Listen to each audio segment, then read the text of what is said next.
রাতের খালি ঘর পর্ব ১। এই ঘরে কোনো মানুষ থাকে না, কিন্তু প্রতি রাতে 2:17 কিছু অদ্ভুত ঘটে। আমি সেটা কখনো ভাবতেও পারিনি। আপনি কি দেখবেন কি হলো? আসুন জানি। এই গল্পটা বলার সাহস আমার হয়নি বহুদিন, কারণ এই ঘটনার সাক্ষী আমি নিজেই। আমি তখন ক্লাস 9-এ পড়ি।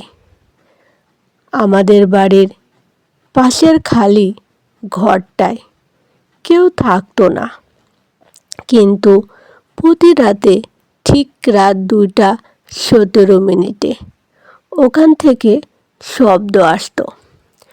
প্রথমে ভাবতাম কুকুর, কিন্তু একদিন জানালার ফাঁক দিয়ে যা দেখলাম, তারপর আর ঘুমোতে পারিনি। ঘরের ভেতরে কেউ একজন বসেছিল, আলো ছাড়াই।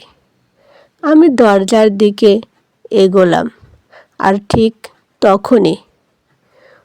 পরের পর্বে বলবো আমি দরজা খুলেছিলাম কি না।